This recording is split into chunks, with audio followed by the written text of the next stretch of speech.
ایک کو ماں کی قبر تصور کر، جس کو ماں کی قبر تصور کیا پاؤں کی طرف سے چوم، گویا تم نے جنت کی چوکھٹ کو چوم لیا، اور جس کو باپ کی قبر تصور کیا اس کو سرہانے کی طرف سے چوم، تم نے حور کی پیشانی کو چوم لیا ہے۔ ایک طرف آقا علیہ السلام نے مسئلہ بتایا اور دوسری طرف رشتوں کے تقدس کا شعور بتایا کہ ماں باپ کا کتنا عظیم رشتہ ہے۔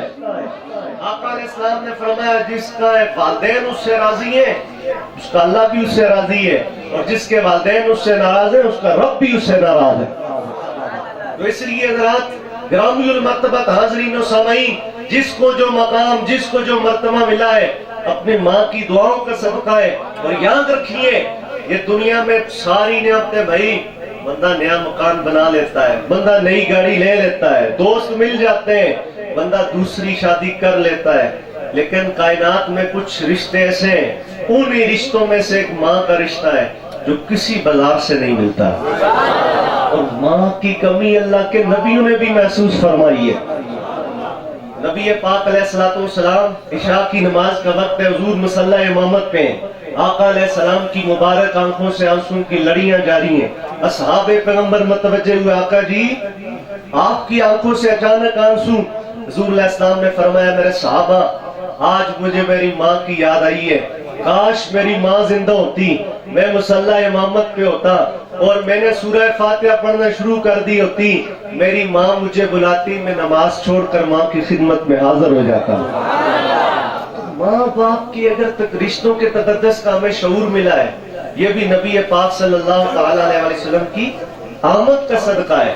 بہن بھائیوں کے حقوق اور رشتے تمام تر، ایک مسلمان کے ساتھ ہمارا جو رشتہ ہے یہ تمام تر پاکیزہ رشتے، محبت والے رشتے جو ہمیں عطا ہوئے ہیں، نبی پاک صلی اللہ علیہ وآلہ وسلم کی آمد کا صدقہ ہے۔ آقا علیہ السلام نے فرمایا المسلم من سلم المسلمون من لسانہ و یدہ، ایک مسلمان وہ ہے کہ جس کی زبان سے اور ہاتھ سے دوسرا مسلمان محفوظ رہے۔ حضرات آئیے ہمارے بزرگوں نے ہمیں کس حد تک محبت کا اور پھر پیار کا درس دیا ہے۔ خواجہ معین الدین چشتی اجمیری علیہ رحمہ، آپ نے نفلی روزہ رکھا ہوا تھا، کیا کیا ہوا تھا جی؟ اور یہ مسئلہ ذہن سماعت کر لیں، ویسے آپ نفلی روزہ کوئی بھی ہو اگر آپ نہ رکھیں تو کوئی مسئلہ نہیں ہے، اگر آپ رکھ کر اسے توڑ دیتے ہیں نا جی، قضا کرنا لازم ہو جاتی ہے۔ تو انہوں نے نفلی روزہ رکھا ہوا تھا، تو ایک سکھ کا بچہ تھال میں کچھ رکھ کے کھانا آپ کی بارگاہ میں حاضر ہوا، اور آپ کو نفلی روزہ تھا، آپ کے پاس مرید بھی بیٹھے ہوئے تھے، اور بچے نے بہت زیادہ اصرار کیا کہ آپ ابھی میرے سامنے یہ کھانا کھائیں۔ آپ نے کھانا کھا لیا، بچہ خوش ہو کے چلا گیا، مریدوں نے کہا حضرت جی آپ کو تو روزہ تھا۔ آپ مسکرائے، آپ نے فرمایا بیٹا اللہ نے مجھے توفیق دی، میں اس روزے کی قضا کروں گا، اس کی قضا تو موجود ہے، اگر اس بچے کا دل ٹوٹ جاتا تو اس کی قضا کیسے کرتا۔ ہمارے بزرگوں نے تو یہ تعلیم دی ہے۔ آج میں بھی سوچوں، آپ بھی سوچیں، کیا ہماری زبان سے، ہمارے ہاتھ سے ہمارے پڑوسی محفوظ ہیں، ہمارے رشتہ دار محفوظ ہیں، ہمارے علاقے والے محفوظ ہیں؟ حضور علیہ السلام نے فرمایا میں نے اکثر اپنی امت کو اس زبان کی وجہ سے جہنم میں دیکھا ہے، تو اس لیے حضور علیہ السلام نے فرمایا تم دو چیزوں کی ضمانت مجھے دو، میں تمہیں جنت کی ضمانت دیتا ہوں۔ حضور علیہ السلام نے فرمایا ایک نفس کی ضمانت دو، اور حضور نے زبان پکڑ کے فرمایا ایک زبان کی ضمانت دو، میں محمد تمہیں جنت کی ضمانت دیتا ہوں۔ اس لیے آج آپ نے یہاں سے یہ نیت کر کے جانا ہے کہ ہماری زبان سے اور ہمارے ہاتھ سے دوسرا مسلمان محفوظ رہے گا، چغلی سے بچیں، غیبت سے بچیں، بہتان سے بچیں، اور بہت سارے ایسے فتنوں سے بچیں۔ حضور علیہ السلام نے فرمایا جو دو مسلمانوں کو آپس میں لڑاتا ہے، آج بہت سارا معاملہ ہے، دیکھیں ویسے جھوٹ بولنا جائز نہیں ہے، میں نے کیا بولا جی؟ جھوٹ بولنا جائز نہیں ہے، لیکن دو مسلمانوں کے جوڑنے کا معاملہ ہو، ان کے صلح کروانے کا معاملہ ہو، وہاں آپ جھوٹ بول سکتے ہیں، یعنی اس طرح کی بات کرنا نہیں، وہ آپ کے متعلق اچھا خیال رکھتے ہیں، وہ آپ کے متعلق اچھا سوچتے ہیں، اس طرح کی کیفیات بنا کے دونوں فریقین کے وہاں راضی نامہ کروانے کے لیے آپ وہاں اس طرح کی گفتگو کر سکتے ہیں۔ تو حضور علیہ السلام نے فرمایا جو بندے دو مسلمانوں کو آپس میں لڑاتے ہیں، حضور علیہ السلام نے فرمایا وہ اللہ کے نزدیک اس قدر حقیر ہے جس طرح انسان کی نظر میں پیشاب اور پخانہ ہوتا ہے۔ آج ہوتا کیا ہے، ہو جاتی ہے ناراضگی، اور حضور علیہ السلام نے قسم کھا کے فرمایا، حضور علیہ السلام نے فرمایا میں قسم کھا کے ارشاد فرماتا ہوں کہ صدقہ دینے سے مال کم نہیں ہوتا، اور حضور صلی اللہ تعالیٰ علیہ وسلم نے قسم کھا کے ارشاد فرمایا جو بندہ کسی کے ساتھ زیادتی کرے وہ اللہ کی رضا کے لیے اسے معاف کر دے، میں کہتا ہوں اس کی عزت کم نہیں ہوگی۔ اور تیسرا حضور علیہ السلام نے ارشاد فرمایا جو بندہ محنت مزدوری کر سکتا ہے، کما سکتا ہے، اس کے باوجود وہ ہاتھ پھیلاتا ہے، حضور نے فرمایا میں قسم کھا کے ارشاد فرماتا ہوں اس کی کبھی پوری نہیں لگتی۔ تو اس لیے دوسروں کو معاف کرنا، ان رشتوں کو بچانا اور ایک دوسرے کی دل سے عزت کرنا، یہ اسلام کا مطلوب اور مقصود ہے۔ ذنون مصری علیہ رحمہ، اور اس کے بعد آخری حدیث، ذنون مصری رحمۃ اللہ تعالی علیہ، آپ کے متعلق اور بہت سارے اولیاء کاملین کے متعلق یہ جملہ آتا ہے کہ جب بھی آپ کی بارگاہ میں کوئی سائل آتا نا جی، آپ اسے کچھ نہ کچھ گفٹ دیتے۔ کیا کرتے جی؟ تحفہ دیتے۔ حسب معمول سائل آ گیا، آپ نے گھر میں نظر دوڑائی، کوئی بھی چیز نہیں تھی، دو چیزیں تھی، بڑی کوئی چیز نہیں تھی، کس کو تحفہ دیتے؟ ایک کینچی تھی، ایک سوئی تھی، آپ نے سائل کو سوئی کا تحفہ عطا فرمایا۔ تو مریدوں نے کہا حضرت جی یہ کینچی بڑی چیز تھی تو آپ یہ بڑا تحفہ دے دیتے، اتنا چھوٹا سا تحفہ دیا ہے۔ آپ مسکرائے، آپ نے فرمایا مجھے بھی پتا ہے کینچی بڑی ہے لیکن کینچی کا کام کاٹنا ہوتا ہے، یہ ایک کپڑے کو دوسرے سے جدا کرتی ہے، سوئی کا تحفہ اس لیے دیا ہے کہ یہ دو کپڑوں کو آپس میں ملا دیتی ہے، اس لیے میں نے یہ تحفہ دے کر بتایا ہے۔ ہم اولیاء کرام کا، ہم صوفیاء کا یہ میسج ہے، ہم امت کو توڑتے نہیں ہیں، ہم امت کو جوڑتے ہیں۔ تو گرامی المرتبت حاضرین و سامعین، یہ تمام محبت کے رشتے ہمیں نبی پاک صلی اللہ تعالیٰ علیہ وسلم کی آمد سے عطا ہوئے ہیں۔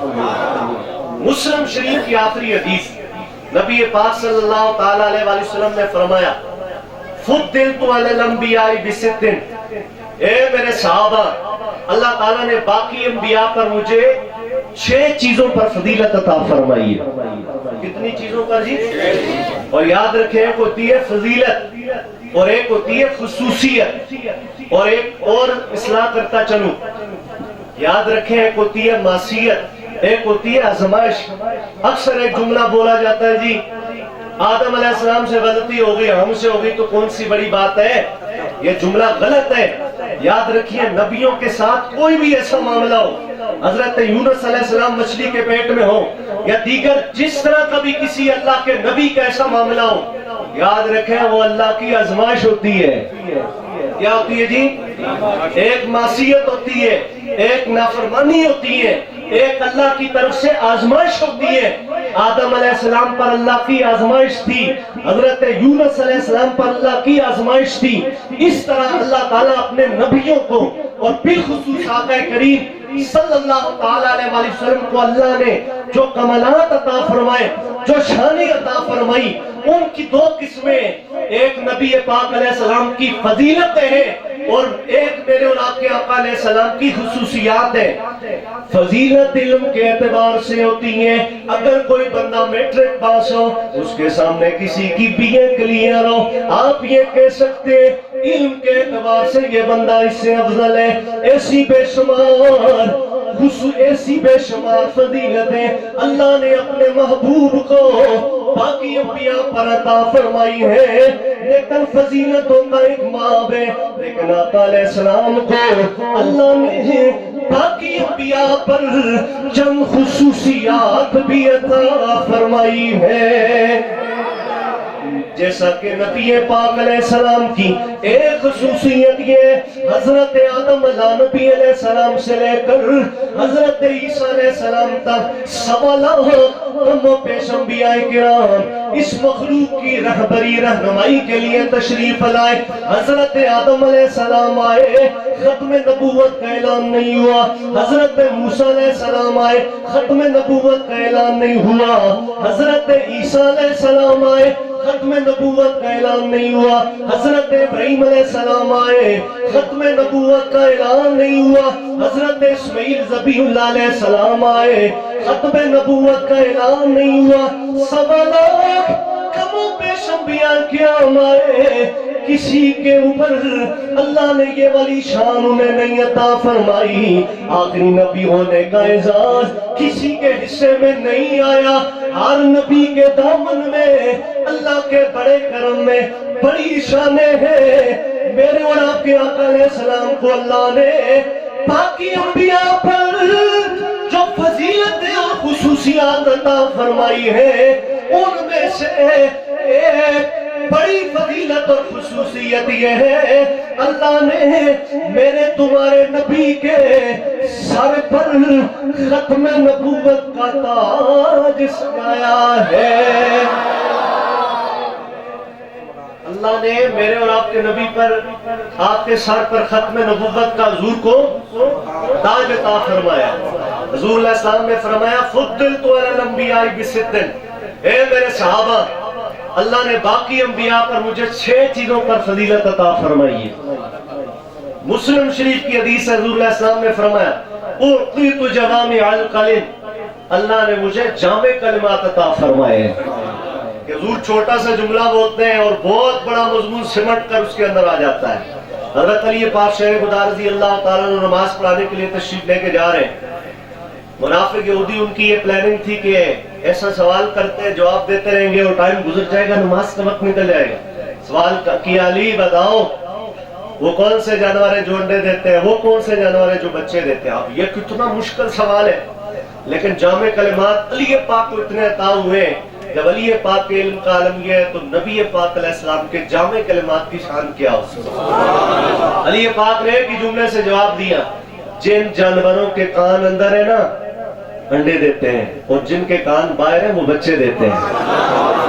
پہلی فضیلت یہاں پر حضور نے فرمایا مجھے باقی انبیاء پر یہ دی گئی کہ اللہ نے مجھے جامع کلمات عطا فرمائے کہ میں ایک جملہ بولتا ہوں بہت بڑا مضمون سمٹ کے اس کے اندر آ جاتا ہے۔ اور دوسرا حضور علیہ السلام نے فرمایا وَنُصِرْتُ بِالرُّعْبِ، اللہ نے مجھے روب کے ذریعے سے میری مدد فرمائی ہے۔ کیا کیا جی؟ روب کے ذریعے سے۔ حضور علیہ السلام سے 3 ماہ کی مسافت پر کوئی ہوتا نا جی، آقا علیہ السلام بذات خود میدان جہاد میں نہ بھی جاتے، 3 میل کے فاصلے پر کوئی ہوتا، حضور کا روب اس پر طاری ہو جاتا۔ یہ روب کے ذریعے سے بھی حضور صلی اللہ تعالیٰ علیہ وسلم کی مدد کی گئی ہے۔ اور تیسرا حضور علیہ السلام نے فرمایا وَأُحِلَّتْ لِيَ الْغَنَائِمُ، اللہ نے میرے لیے غنیمتوں کو حلال قرار دیا ہے۔ تو یاد رکھیں ایک ہوتا ہے مال غنیمت، ایک ہوتا ہے مال فے۔ مال غنیمت وہ ہوتا ہے کفار سے جنگ کی جائے، جس مال پر مسلمان قبضہ کرے اور بعد میں ایک حصے ہوں اور تقسیم کیا جائے، وہ مال غنیمت ہوتا ہے۔ پہلی امتوں کے لیے یہ جائز نہیں تھا۔ اصحاب پیغمبر نے عرض کیا آقا جی پہلی امتیں جو جہاد کرتی تھی مال غنیمت ان کے ہاتھ جمع ہوتا تھا تو ان کا طریقہ کار کیا تھا تقسیم کا؟ حضور علیہ السلام نے فرمایا سارا مال غنیمت جمع کر کے ایک جگہ وہ رکھتے، آگ آتی اسے جلا دیتی یا ہوا اڑا کے لے جاتی، یہ اس کا مصرف تھا، یہ اس کا طریقہ کار تھا۔ حضور علیہ السلام نے فرمایا اللہ نے مجھے یہ فضیلت اور اہمیت باقی انبیاء پر عطا فرمائی ہے، اللہ تعالیٰ نے میرے اوپر اور میری امت پر غنیمتوں کو حلال فرما دیا ہے۔ اور حضور صلی اللہ تعالیٰ علیہ وسلم نے ارشاد فرمایا وَأُرْسِلْتُ إِلَى الْخَلْقِ كَافَّةً، اور حضور صلی اللہ علیہ وسلم نے فرمایا کہ ایک فضیلت یہ بھی مجھے عطا ہوئی ہے کہ اللہ تعالیٰ نے باقی انبیاء کرام آئے کسی خاص بستی، خاص قوم، خاص علاقے کے لیے، اللہ تعالیٰ نے کائنات کی ہر شے کا مجھے رسول بنا کر بھیجا ہے۔ جس ذرے کا اللہ خالق ہے، جس ذرے کا اللہ مالک ہے، ہر اس ذرے کا اللہ نے مجھے نبی اور رسول بنا کر بھیجا ہے۔ اور حضور علیہ السلام نے فرمایا وَجُعِلَتْ لِيَ الْأَرْضُ مَسْجِدًا وَطَهُورًا، حضور علیہ السلام نے فرمایا باقی امتوں کے لیے یہ دستور تھا، یہ قانون تھا، ان کے اور زمین کے درمیان کوئی ٹھوس چیز حائل ہوتی تب جا کر وہ اللہ کی بندگی اختیار کرتے، یا خاص اپنی عبادت گاہوں میں اللہ کو یاد کرتے۔ اللہ نے میری امت پر یہ احسان کیا ہے، میرے اوپر یہ کرم کیا ہے، میرا کوئی بھی امتی زمین کے کسی بھی ٹکڑے پر کھڑا ہو کر ظاہری ناپاکی نہ ہو. وہ اگر نماز پڑھنا چاہے, وہ اللہ کی عبادت کرنا چاہے, وَجُعِلَتْ لِيَ الْأَرْضُ مَسْجِدًا وَطُهُورًا, اللہ نے میرا قدم زمین پر لگنا تھا, اس پوری زمین کو میرے لیے مسجد بنا دیا ہے, اور اس سے مسجد بھی بنا دیا ہے, اور اسے پاک کرنے والا بھی بنا دیا ہے. اور آخری فضیلت حضور علیہ السلام نے فرمایا وَخُتِمَ بِيَ النَّبِيُّونَ, اور اللہ تعالیٰ نے میری ذات پر سلسلہ نبوت کو ختم فرما دیا ہے, اور مجھے میرے سر پہ اللہ تعالیٰ نے ختم نبوت کا تاج سجایا ہے. گرامی المرتبت حاضرین و سامعین, آخری بات کہ آج ضرورت اس امر کی ہے, آپ نے نبی پاک علیہ السلام کے میلاد کی باتیں بھی سنی, نعت خوانی بھی ہوئی, درود پاک بھی پڑھا گیا. کچھ محبت کے تقاضے ہوتے ہیں, اور محبت کا تقاضا یہی حدیث بیان کرتا ہوں آخری. آقا علیہ السلام نے فرمایا من احب سنتی, جس نے میری سنت سے محبت کی, فقد احبنی, اس نے مجھ سے محبت کی, ومن احبنی کان معی فی الجنہ, اور جس نے مجھ سے محبت کی وہ جنت میں میرے ساتھ ہو. ہمیں بچے تشریف فرمائے نا, ان کے لیے میں آخری بات اس لیے عرض کر رہا ہوں کہ کوئی ادا بھی آقا علیہ السلام کی کوئی اپناتا ہے نا جی, وہ اللہ کا محبوب بن جاتا ہے. مدینہ پاک کا دربار ہے, ایک بچہ بے وقت اذانیں دیتا تھا. کیا کرتا تھا جی؟ ایسا ہوتا ہے بچے اذان دیتے ہیں, چھوٹے ہوتے ہیں گھر میں, اللہم صلی علی, درود پاک جو ان کی زبان پہ آتا ہے وہ پڑھتے ہیں. تو مدینہ پاک میں ایک بچہ تھا جو بے وقت اذانیں دیتا تھا. تو صحابہ آقا علیہ السلام کی بارگاہ میں شکایت پیش کی گئی, آقا جی مدینہ پاک میں ایک بچہ ہے جو بے وقت اذانیں پڑھتا ہے. آقا علیہ السلام ایک دن تشریف لے کے جا رہے ہیں, تو بہت سارے بچے تھے, کھیل رہے تھے. آقا علیہ السلام نے سارے بچوں سے پیار فرمایا, لیکن ایک بچے پر حضور نے زیادہ شفقت فرمائی, زیادہ مہربانی فرمائی. اسے اٹھا لیا اور حضور سے بوسے دینے لگے. اصحاب پیغمبر نے عرض کیا آقا جی یہ وہی بچہ ہے جس کی شکایت لگی تھی, بے وقت اذانیں دیتا ہے. نبی پاک علیہ السلام نے ارشاد فرمایا اے میرے صحابہ, اس بات کو میں جانتا ہوں, یہ بچہ بے وقت اذانیں دیتا ہے. اصحاب پیغمبر نے عرض کیا آقا جی یقیناً آپ ہر بات کو جانتے ہیں کہ یہ بچہ بے وقت اذانیں دیتا ہے, اس بات کو بھی جانتے ہیں. آقا جی آپ نے سارے بچوں سے پیار فرمایا, لیکن اس سے زیادہ پیار فرمانے کی وجہ کیا ہے؟ آقا کریم رحمت کائنات سرور کونو مکا صلی اللہ تعالیٰ علیہ وسلم نے شاہ فرمایا اے میرے صحابہ بے شک یہ بچہ بے وقت اذانیں دیتا ہے, میں نے اس بچے سے زیادہ پیار اس لیے فرمایا ہے, اس بچے کی آواز میرے بلال سے ملتی جلتی ہے. جس بچے کی آواز حضرت بلال رضی اللہ تعالیٰ عنہ سے ملے, اللہ کے محبوب اس سے اتنا پیار فرماتے. جس کسی نبی پاک علیہ السلام کے امتی کے شب روز آقا علیہ السلام کی محبت اور حضور علیہ السلام کے اسوہ نور میں ڈوب کر گزرتے ہوں گے, اللہ اس سے کتنا پیار کرتا ہوگا, اللہ کے رسول اس سے کتنا پیار کرتے ہوں گے. اللہ تعالیٰ کی بارگاہ میں دعا ہے اللہ تعالیٰ ہم سب کی حاضری قبول فرمائے. جن بھائیوں نے یہ اہتمام کیا اللہ سب کا آنا قدم قدم پہ نیکیاں عطا فرمائے. کسی اعتبار سے مسجد کے حوالے سے ہم سے کوئی غلطی کوتاہی لفظش کمی کٹی ہوئی ہو باتقاضۂ بشریت اللہ ہم سارے معافی کے طلبگار ہیں. اللہ ہم سب فقیروں کی ہم سب مسکینوں کی حاضری کو اپنی بارگاہ میں قبول فرمائے.